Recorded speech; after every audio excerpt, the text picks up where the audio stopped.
in other parts of the state. So CRUZ could have an uneven tally that could actually cost them delegates. But by the way, CRUZ desperately needs a win tonight, just for morale purposes too. Going into next week without a win, being able to deny Donald 2 rather than just denying him 1 helps, I think, CRUZ at least go into next week, which is setting up as a must-win for Ted Cruz in the state of Arizona. It becomes much harder for CRUZ. Absolutely. It becomes much harder for CRUZ to make the argument he's making, which is, I'm the only one who could stop Donald Trump.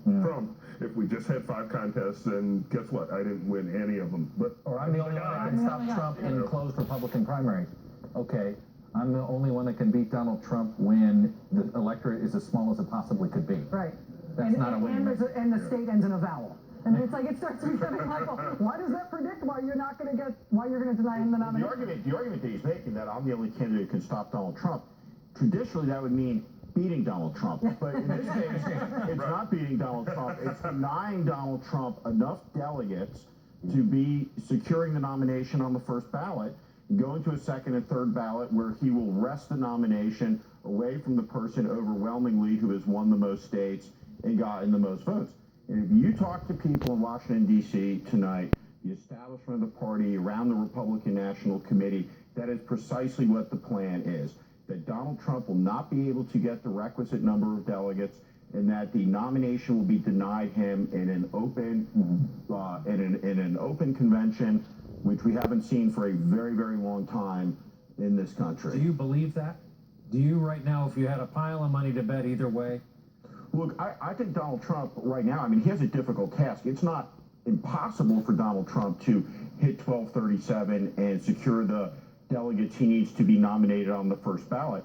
But it's even money that this goes into the convention where he's under that number, that we have the first ballot, it's inconclusive, we go into a second and third ballot.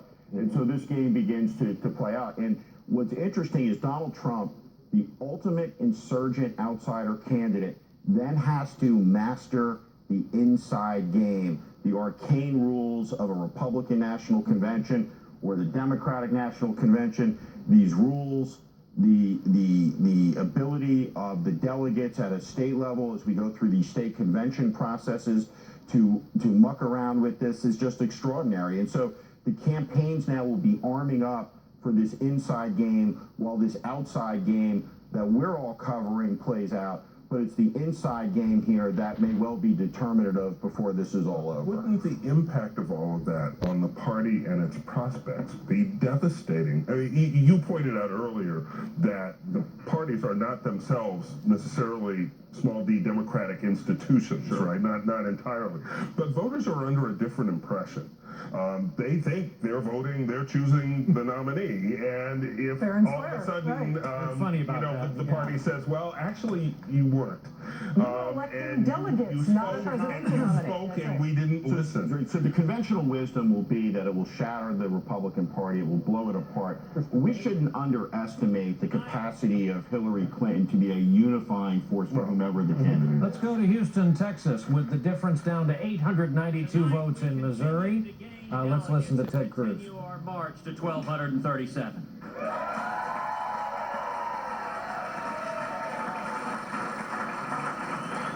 And after tonight, America now has a clear choice going forward. Let me say a word about Marco Rubio. Marco is a friend. He's a colleague. He ran a strong, optimistic, positive campaign.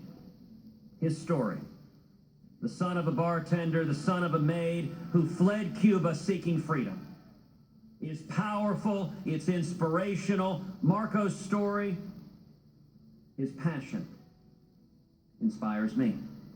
Marco can paint a picture, can weave a tapestry of the promise of America like nobody else. And his presidential campaign inspired millions across the nation. I congratulate Marco and Jeanette on the tremendous campaign they ran together.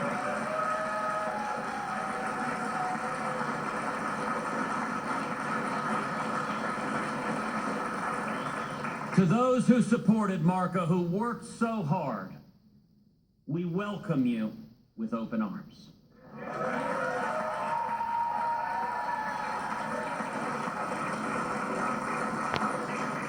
with gratitude and with hope and with a positive vision together for our great nation. We welcome you to join us along with remarkable leaders like Carly Fiorina, like Governor Rick Perry, and like all of the Republicans who are uniting behind our campaign, from Mike Lee to Mark Levin to National Review. Starting tomorrow morning, every Republican has a clear choice.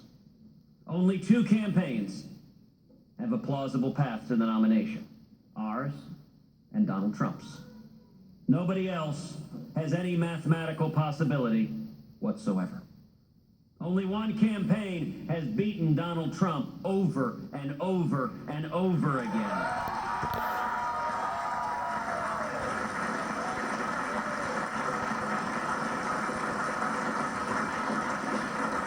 Not once, not twice, not 3 times, but 9 times all across the country, from Alaska to Maine.